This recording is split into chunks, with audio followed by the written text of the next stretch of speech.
dibentuknya dalam apa sih? Kayak voice note terus ntar di upload di YouTube. Voice note ditempelin di foto, habis itu di-upload di YouTube. Oke, selamat sore Master Davin. Sebelumnya perkenalkan, aku Bintang Aryananda, biasa dipanggil Bintang Artemis 043. Dan saya bersama teman-teman saya. Lanjut, format. Boleh. Bebas. Pokoknya dari Master aja. Apa ya? Nama, name, terus kakak Jahim yang dilamar atau udah jadi juga nggak apa-apa.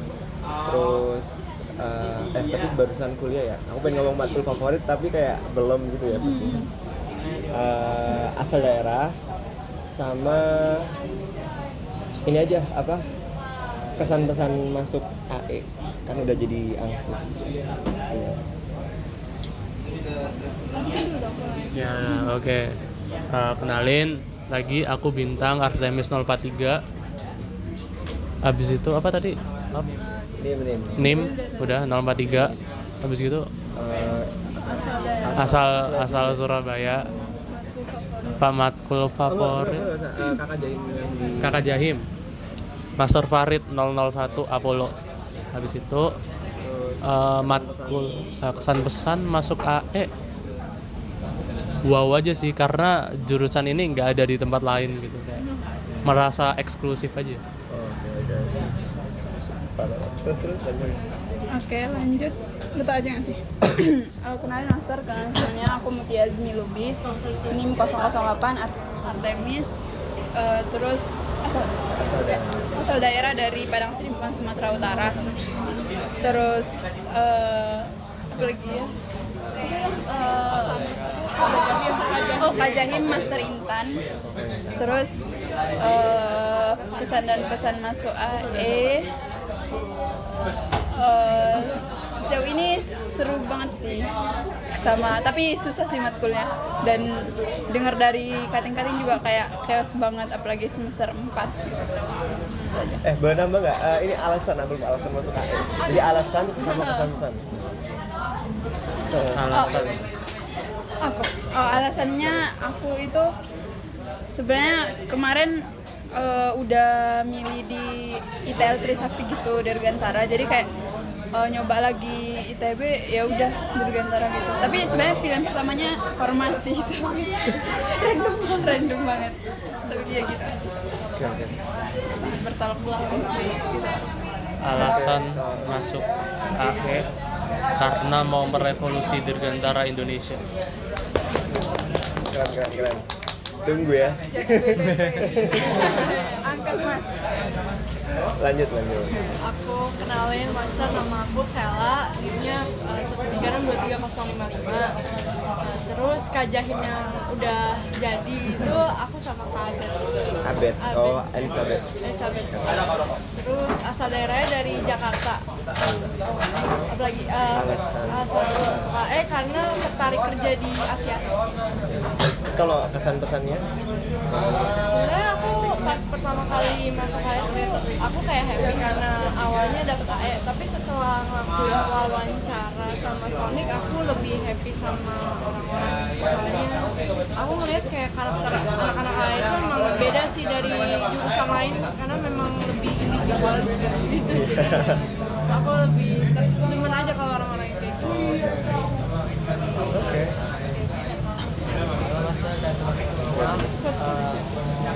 Suara interupsi. Oke, halo Master dan teman-teman semua. Nama aku Vincentius Dinata. Biasa aku dipanggil Vincent. NIM-ku 1362326. Terus buat Kak Jahimku yang udah jadi tuh Master Zahran Apollo 90. Terus apa lagi ya? Alasan masuk AE. Alasan masuk AE itu karena aku awalnya tertarik sama astronautika, tapi kurang tahu bagaimana nanti jalannya.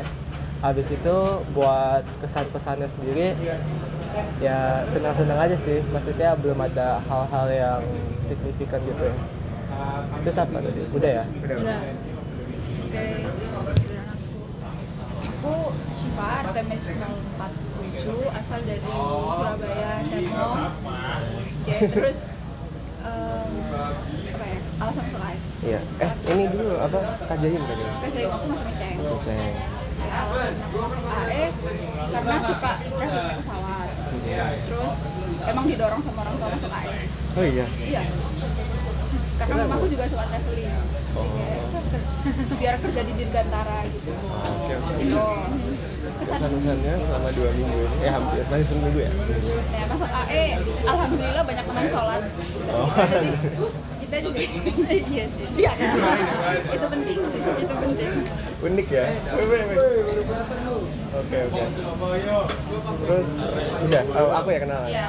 Mau template-nya sama atau kalian ada? Boleh. Boleh Mbak. Boleh nama aja. Tambah jabatan. Jabatan aja. Jabatan ya? Itu emang ada. Itu emang ada. Itu emang ada di format Tambahannya apa? Fun fact. Jabatan, fun fact, apa? Bebas. MBTI. Nah itu dah. MBTI. Oke, boleh. Sudah ada lagi?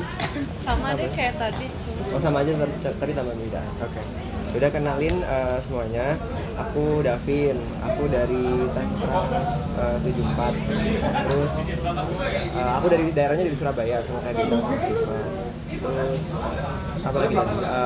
Kajahim. Nggak punya Kajahim sih. Dulu adanya Kanem. Baru ada. Mulai dari Apollo baru ada.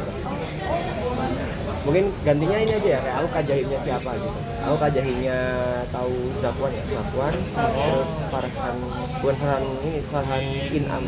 Oh iya, pastor. Ya Pastor sama ini Malvin. Tuh. Terus apa lagi tadi? Kajahim terus alasan masuk AE.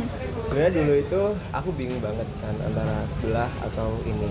Karena sebenarnya minatku itu nggak di full di pesawatnya, tapi di apa namanya propulsinya. Propulsi kan ada irisan sama sebelah.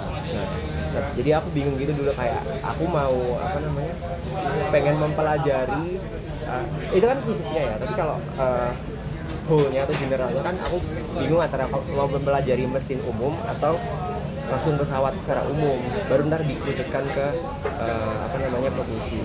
Nah tapi setelah aku dengar kayak apa namanya testimoni kating-kating gitu, secara matkul dan lain-lain, emang aku lebih tertarik belajar pesawat secara umum, baru nanti dikerucutkan ke propulsi. Jadi alasanku itu. Yang kedua gara-gara apa ya, teman-temanku yang intinya kayak sefrekuensi sama aku maksudnya kesini, jadi ya sih.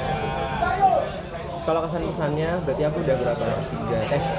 2,5 ya, hampir 2,5 tahun di sini.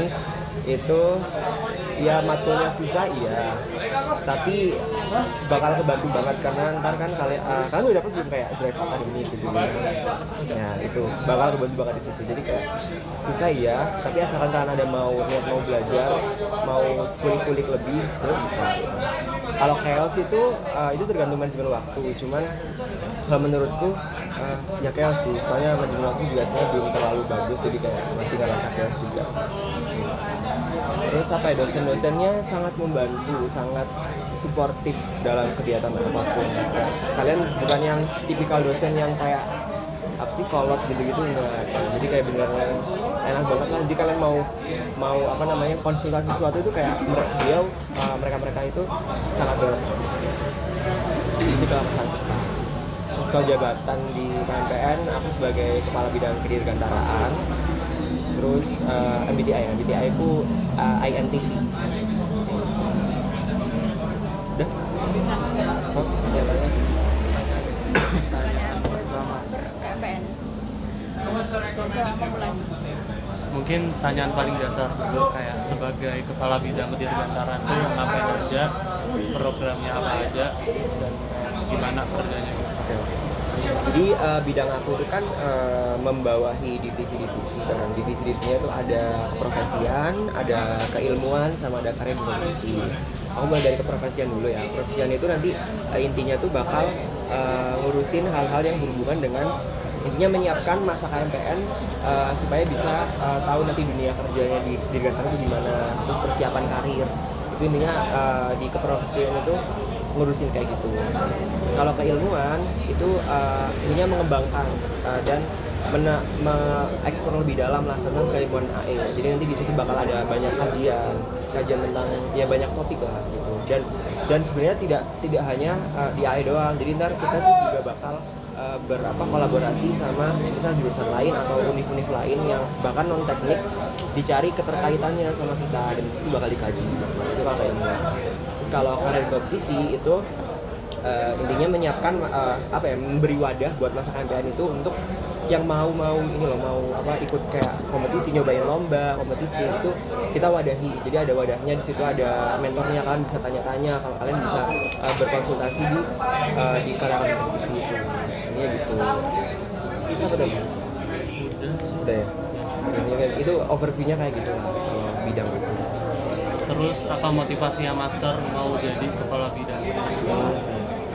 Waktu itu sebenarnya aku kan dikontak sama CMA, terus kayak sebenarnya waktu itu awalnya hampir nolak, tapi kayak melihat sebenarnya mungkin dari kapabilitasku juga dan emang aku pengen banget kayak ngelihat istilah perkembangan lah dari tahun lalu yang tahun lalu itu DP-nya namanya yang kayak bidangku itu namanya persiapan karir sama ada keilmuan juga sih. Cuman di sini tuh ada inovasi baru kan, yang itu karir kompetisi. Jadi kayak aku pengen kayak masa KMPN itu at least nyobain lah kayak atmosfer kompetisi itu gimana. Jadi nggak harus menang nggak apa-apa, tapi kalian tuh kayak kami tuh pengen kalian tuh ngerasain gitu kayak jiwa berkompetisi kalian tuh nanti hidup dan nanti kedepannya tuh bisa kalian gunain gitu, kayak misal kalian beneran pengen ikut lomba dan yang lain tuh itu bakal kepake banget itu kalau dari motivasi. Jadi intinya kayak pengen ngembangin ya intinya pengen take a step forward gitulah buat istilahnya tentang keprofesian dan keilmuan dan karyanya anak AE itu bisa bukan anak AE tapi anak KMPN itu bisa lebih maju. Pertanyaan dari aku, dari Master sendiri urgensi berhimpun itu bagaimana? Urgensi berhimpun. Oke, sebenarnya itu kalau menurut aku nganggap KMPN itu sebagai intinya tempat melepas lelah lah setelah kuliah gitu. Jadi kalau misal bentar dari bisnis berhimpun kan kayak ya kalian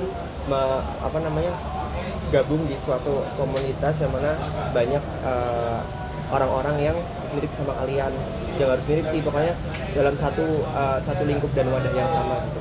Nah kalau aku ya mengartikan itu kayak gitu tadi, kayak itu aku menurutku itu bisa sebagai tempat melepas lelah. Jadi setelah kuliah ke sini ngobrol-ngobrol sama teman-temanku, terus ngerjain tugas sehingga dan bakal banyak informasi terus hal-hal yang nggak akan kalian dapetin di teknis kuliah di kelas itu bakal lebih banyak kalian dapetin di himpunan gitu. Termasuk ya kayak proker terus ya kayak tadi ada drive akademik itu, terus mungkin bahkan kayak ilmu-ilmu yang yang nggak bisa kalian dapetin di kelas kayak misal kalian lagi bingung nih tentang coding atau tentang Excel atau tentang software dipakai di kelas gitu kan, bisa nanya di kakak tingkating yang udah jago tentang hal itu di sini gitu kan. Jadi kayak menurutku itu berguna banget.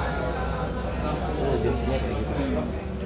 Terus dulu waktu pertama kali berhimpun itu ada kendala-kendala gitu nggak? Dari Mas? Nah jujur banget sebenarnya dulu tuh aku merasa yang BPP yang gue sebelumnya lagi ya, pas aku masih tingkat 2 kayak kalian gini, itu merasa kayak KMPN masih kurang hidup gitu. Nah dulu mungkin kendalanya ya karena mungkin baru juga ya, jadi kayak aku ke secret itu kayak masih malu-malu gitu loh, kayak join cutting gitu masih malu. Dan apalagi kayak nggak tahu ya, ini mungkin perspektifku itu cuttingnya kayak kelihatan bukan sinis juga sih, kayak takut aja gitu ya mereka. Tapi setelah aku join ke nanti ada kayak program dari BPP gitu kan, kalian bisa magang di beberapa divisi gitu. Nah setelah aku join itu kayak ya semua pandanganku berubah gitu. Jadi kayak ternyata sebenarnya mereka ya welcome aja gitu. Jadi nggak kayak yang sinis nggak. Jadi kayak dari situ aku malah bisa akrab sama kating-kating yang 2 tahun di atas gitu. Jadi kayak ya udah aku jadi santai dan enjoy, akhirnya ya biasa aja gitu. Kendalanya di situ sih awalnya. Jadi kayak aku waktu itu liatnya KMPN masih kurang merangkul gitu. Tapi ternyata enggak, waktu udah masuk ke dalamnya. Aku lanjut tanya ya Master pernah nggak sih punya pengalaman di KMPN yang paling nggak mengenakan gitu, mungkin menyebalkan atau kayak bikin stres gitu KMPN atau Dirgantara? di KMPN-nya sendiri? KMPN, Iya, himpunan ya? perhimpunan. Kalau yang sampai menyebalkan banget stres gitu nggak ada sih. Justru stresku dari kuliah, dan kayak KMPN justru membantu aku untuk menghilangkan stres dari kuliah itu gitu. Apalagi dulu aku kan fun fact, dulu tuh aku join ininya staff divisinya itu di Sosmas, bukan di kayak yang akademi ini, bukan. Aku di Sosmas dan emang seru gitu di Sosmas gitu. Jadi kayak dari situ tuh yang aku nemuin kayak ya justru mereka ini penghilang stres gitu. Jadi dari aku nggak pernah merasa terbebani gitu loh kalau kerja di KMPN. Kayak rasanya ya kayak keluarga aja. Tapi nggak ada kayak yang orang-orang yang mungkin kayak bikin kesel atau mungkin kerjanya gimana gitu? Nggak terlalu sih, nggak ada. Karena sebenarnya kayak prokernya tuh ya kalau Sosmas ya aku nggak tahu kalau divisi lainnya waktu itu.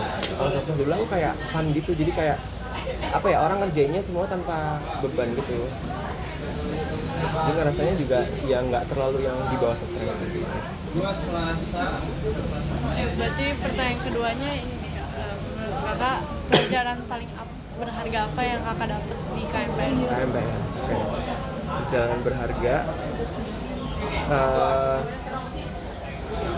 Pas itu sih aku join divisi Sosmas itu. Jadi waktu itu aku ada dua sih, yaitu itu yang satu itu ya. Jadi aku jadi tahu kayak apa ya? Kalau kita keilmuan kita tuh kayak sangat spesifik gitu kan, kayak Dirgantara. Tapi dari Sosmas itu kita bisa tahu gitu loh kayak sebenarnya kita nggak boleh merasa yang kayak spesial sendiri gitu. Jadi kayak kita juga harus peka juga terhadap isu sosial di lingkungan gitu. Dan ya itu aku dapetnya di Sosmas itu sih, karena waktu itu kan kita langsung ke desa, terus kita jadi tahu gitu kayak keadaan di sana gimana, terus mereka tuh kekurangannya apa aja. Terus kita bantu lah dari situ, dan memang keilmuan kita tuh masih terlalu maju untuk mereka gitu. Jadi kayak sebenarnya keilmuan kita tuh nggak ada keterkaitannya langsung terhadap masalah mereka, tapi dengan aku waktu itu ikut, jadi aku bisa tahu kayak oh berarti meskipun aku anak di Dirgantara, jadi kayak aku tetap harus aware gitulah akan isu-isu sosial yang ada di sekitar kita gitu. Jadi nggak melulu aku cuma boleh fokus dan boleh nanggepin tentang isu-isu di Dirgantara. Terus yang kedua itu waktu itu di KMPN tuh yang nggak waktu doang sih, ntar juga bakal ada apa namanya company visit. Nah company visit itu kita ke industri-industri di Dirgantara. Nah di situ sih aku seneng banget dan mendapat pengalaman berharga karena ya aku jadi tahu secara langsung gitulah kayak apa namanya gimana cara industri di Dirgantara itu bekerja. Terus habis gitu tahu prosesnya secara langsung. Jadi kayak waktu itu tuh ada matkul MPM. Kalau kalian apa namanya? Material pesawat dan Ada dulu nggak sih? Belum. Nah itu tuh waktu itu sempat ada company visit di PT DI, dan beneran kayak langsung ditunjukin kayak pokoknya di matkulnya tuh kayak ada misal cara apa sih aku lupa gitu, kayak misal bikin skin pesawat ya, terus kayak skinnya itu kan dari metal dan lain-lain. Nah di matkul kan kayak beneran yang spesifik itu kayak sampai mikrostrukturnya tuh dilihat gitu, tapi di bisnis itu aku jadi tahu kayak oh sebenarnya proses sebenarnya tuh kayak gini loh, kayak gini aku jadi tahu gitu. Jadi dari industri yang visit company visit itu aku jadi apa ya, ini dapat ilmu berharga gitulah yang nggak bisa aku dapetin di kelas. Langsung terjun ke lapangan gitu. Benar. Betul, tanya-tanya nggak harus yang apa namanya serius gitu ya, kayak kalian mau nanya apapun juga tentang Bandung, tentang Surabaya, tentang apapun itu, kehidupan di ITB, kepanitiaan dan lain-lain boleh. Ini aja deh, menurut Mas nih, aku masih nggak mau panggil Mas kan? Iya, nggak. Kita udah nggak Mas lagi. Mas kan master. Oh iya, benar juga itu. Lanjut. Easier work, Kenapa? lebih mudah kerja di Semala atau di KMPN? Semua itu SMA aku ya. Di SMA kita. Kalau dari itu, menurutku malah KMPN. Aku nggak tahu sih di angkatanmu gimana ya, tapi waktu dulu tuh dia mungkin aku juga baru pertama kali ikut ke kepanitiaan gitu, aku merasa kayak di Semela itu sangat serius. Ya, benar. Iya kan, kayak Benar. aku bahkan terpressure gitu sih dulu di Semela, dan apalagi ditambah beban akademiknya dulu itu. Nah, tapi kalau di sini karena mungkin rasanya udah keluarga dan udah akrab gitu ya, jadi kayak ya udah stresnya dari kuliah nih dibawa ke sini, terus ya udah ngobrol sambil ngerjain tugas gitu, misal ngerjain tugas bisa nanya-nanya juga, jadi kayak stresnya perlahan hilang gitu di sini. Jadi mungkin di sini tuh aku nggak ada ngerasa terpressure sama sekali sih waktu di SMA Oke. gitu yang lebih. Apa lagi ya? Apa kamu Vincent? Mungkin aku mau nanya tentang waktu tadi kan Master bilang kalau misalnya awalnya ingin nolak buat jadi di posisi jalan itu kenapa? Sebenarnya tuh aku waktu itu nolak karena udah banyak hal lain yang aku pegang juga. Jadi ada proyekannya dosen, terus ada proyekannya mahasiswa juga yang aku pegang, dan kebetulan kayak itu lagi proses development gitu kan, dan aku takut itu susah gitu. Tapi ternyata kalau dipikir-pikir ulang kayak sebenarnya sejalan gitu tujuannya sama di ini gitu, karena ujung-ujungnya di yang proyekan mahasiswa itu aku ikut lomba juga kan, jadi kayak mungkin aku bisa ambil lomba itu biar dibawa ke sini dan kayak apa ya intinya kayak bisa sharing pengalaman, terus habis gitu nanti kalian-kalian ini juga bisa ikut opportunity lomba itu juga, jadi kayak ya pokoknya intinya waktu itu aku nolak takut chaos gitu. Kalau buat pas kita kerja di posisi yang sekarang itu ada kayak tantangannya itu kan? Oke. Yang dirasain. Tantangannya itu sebenarnya gara-gara kadif-kadif aku juga punya kesibukan masing-masing, dan mereka tuh terbilang sibuk banget tiga ini. Jadi kayak kalau dari aku sendiri tantangannya adalah mengontrol mereka supaya, bukan mengontrol sih, jadinya kayak mengawasi mereka supaya meskipun mereka tetap mengerjakan kesibukan mereka yang lain, intinya kerjaan divisi mereka tuh nggak ditinggali ya gitu. Jadi aku harus tetap nanya-nanya, dan kalau misalnya mereka beneran nggak bisa ngerjain banget, misalnya lagi chaos sama urusan yang lainnya, aku bisa handle dulu gitu. Itu tantangannya kalau jadi kabit ya. Jadi cara ngatasinnya itu kalau misalnya mereka kebetulan nggak bisa ngerjain, jadi Master kerjain juga gitu ya, sebisa mungkin. Iya, aku handle sebagian gitu. Sebagian.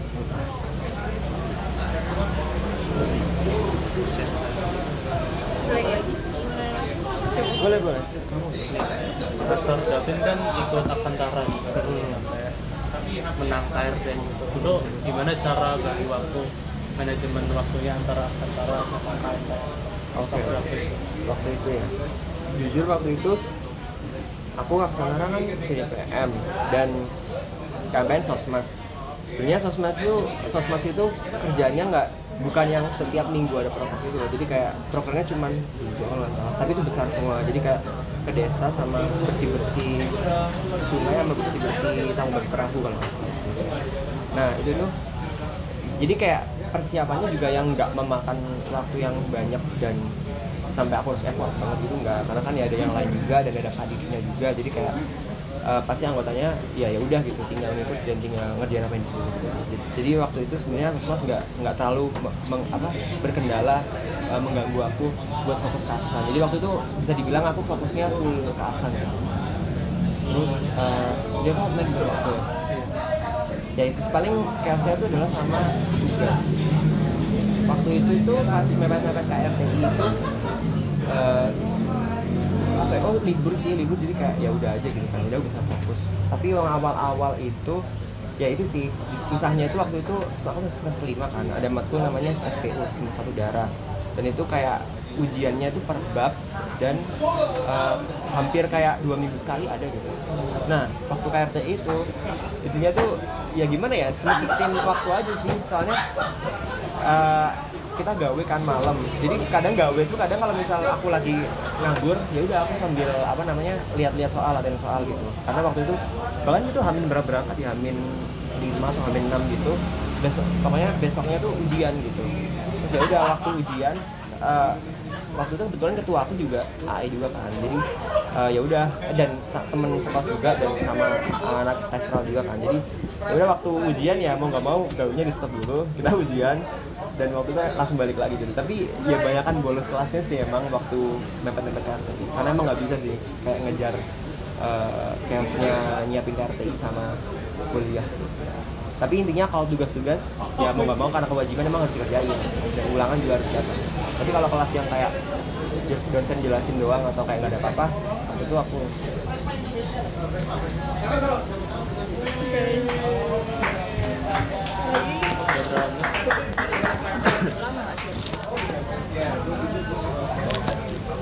Udah 25 nih. 5 menit. mulai mau nanya lagi atau udahan atau Aku nanya pertanyaan satu lagi mas. Kalau menurut master ini waktu di semester 3 gimana master kayak belajar di tiap matkul itu teknik belajarnya gimana? Apakah beda-beda atau tergantung gimana cara atau dosennya gitu mungkin? beda-beda sih jujur, karena aku tuh orangnya selalu menyesuaikan karakteristik dosennya. Kalau waktu itu kan ada rektor, hai, waktu itu kan ada rektor baru dateng gua. Waktu itu ada rektor kan, rektor itu dosennya Palavi, kalian Palavi. Nah Palavi itu enak menurutku, jadi kayak aku benar-benar fokus mendengarkan dia. Jadi kayak setelah kelas yaudah aku nggak pegang rektor gitu, paling ya cuma ngerjain PR. Itu pun kadang kalau misal emang buntu banget kayak aku nggak bisa cara ngerjainnya, ya udah aku cari di ya aku nggak full kopas, tapi kayak aku benar memahami juga gitu, sekalian kayak belajar cara jadi kalau soal kayak gini tuh cara step kerjanya kayak gini gitu ya gitu. Nah terus tapi kalau tipikal dosen yang kayak aduh di kelas tuh kayak dia beneran yang bukan jarang sih, kayak susah ditangkap gitulah penjelasannya tuh. Itu kalau aku ya mau nggak mau di kelas aku nggak ngapa-ngapain sih, karena ya aku nggak bisa dapat apa-apa, tapi aku ganti waktu udah deket-deket ujian. Jadi kayak kalau dosen-dosen kayak gitu mau nggak mau aku harus ngejar materinya tuh pas deket-deket ujian. Itu kalau semester 3, tapi semester 3 menurutku waktu itu belum terlalu chaos yang gimana banget, karena mostly tugasnya kan seingatku dulu ya, rektor tuh PR laprak itu cuman MPMM 1, tapi kan sekarang nggak ada MPMM juga, jadi nggak ada laprak. Jadi kayak cuman belajar aja gitu. Jadi yang kayak bukan yang kayak sampai harus gawe dan bener-bener yang kayak chaos itu belum ada sih. Jadi sih berarti aku menyesuaikan dosennya sih. Kalau dosennya enak ya aku sangat terbantu, karena setelahnya nggak menyesuaikan aja. Tapi kalau menurut master ya matkul semester 3 yang paling susah tuh. Paling susah rektor sih, karena dia kan ini ya konsep banget ya, kayak beneran dasar kayak termodinamika kayak dasarnya gitu. Dan nanti bakal istilahnya Palavi itu ngasih konsepnya ya dia bagus sih, kayak penjelasan verbalnya bagus, tapi mau nggak mau kalian kalau misal baca buku kan pasti kayak banyak formula dan yang lainnya, tapi kebantu sih Palavi bisa istilahnya menerjemahkan formula aneh-aneh itu dengan verbal, jadi kayak kalian bisa dituntun gitu ya dalam memahaminya. Jadi emang kalau rektor itu beneran harus paham dasar banget sih, soalnya soalnya tuh bervariasi banget. Tapi kalau kalian paham dasarnya, kalian tahu ininya tuh kalau ngerjain soal rektor tuh kayak ada step-step pokoknya gitu lah. Nah kalau kalian tahu step-step pokoknya, kalian tinggal ngembangin sesuai soal yang mau, sesuai apa yang soal mau gitu. Intinya gitu. Itu yang susah rektor sih. Kalau MPMM itu kayak hafalan, jadi ya udah kayak baca gitu. Terus apa sih matkul semester 3 itu? KM Alin. Indin ya. Indin. Alin itu matematika teknik sih yang benar. Kalau matematika teknik tuh nggak terlalu susah, karena matriks ya aljabar biasa sih, bukan yang kayak kalkulus gitu, jadi kayak step by step lah ngerjainnya. Terus kalau Indin itu yang ini yang masalahnya waktu itu kalian dari dosennya siapa? Rianto. Ada 3 mas. Ada 3 kayak Pak Rianto ngeliatin dari belakang tuh. Pojok. Nah itu aku Paridanto itu kebetulan dia tuh orangnya kayak suaranya kecil gitu. iya. Jadi kayak ya mau nggak mau di kelas itu nggak ngapa-ngapain, karena dia waktu itu sempat boleh ditegur sih kayak Pak boleh ini nggak kerasin suaranya gitu, tapi ya udah keras benar terus itu kelas lagi gitu. Kayak ya udah aku kalau ke Indian itu aku beneran belajar kalau mau ujian doang sih jangan ditiru sih, tapi emang susah Indian menurutku juga, cuman tapi kayak apa ya, aku ngomong apa ya, aku nganggep Indian tuh kayak bukan nggak punya konsep ya, karena konsepnya kan sebenarnya cuma hukum dua nyetong atau hukum satu, nah terus habis itu dikembangin jadi formula-formula yang dipakai di Kindin. Jadi kalau menurut aku Kindin itu tips belajarnya kalian banyakin latihan soal aja, jadi biar tahu cara pakai formulanya. Karena kalau secara konsep juga apa yang mau dipahami gitu kayak nggak ada gitu. Mirip itu masih konsep fisika. Iya. MKM sama kayak status. MKM iya lanjutannya. Kalau menurutku MKM aku enjoy banget sih karena bener-bener karena nggak tahu sih ini dosenku Pak Iksan sama Bu Ica. Wow, Pak Iksan Paisan, motivasi iya, itu ini. Iya. Tapi Bu Ica yang enak ngajarnya. Bu Ica enak banget. Jadi kayak ya aku paham aja sih kalau dari dia. Ya emang lebih susah dari statur karena emang banyak hal baru kan di situ. Terus nanti di akhir-akhir tuh ya ada sih yang paling susah yang di akhir gitu. Itu yang kayak Lutfi tuh udah lah nggak mau belajar lagi gara-gara bab itu di akhir. Tapi sebelumnya kayak ya udah aja gitu. Soalnya ada CL juga kan, itu kebantu banget sih buat latihan soal. Sebenarnya kayak apa ya, kalau di A itu kalau kalian banyak latihan soal, ya kalian bakal paham apa ya, tipe-tipe soalnya gitu loh. Tapi emang lebih baik lagi ya kalian paham konsep, karena kalau udah paham konsep kan, ya udah kalian mau soal apapun pasti bisa. Foto kali ya. Udah. Tutup dulu Ayo tutup. Terima kasih Master untuk waktunya.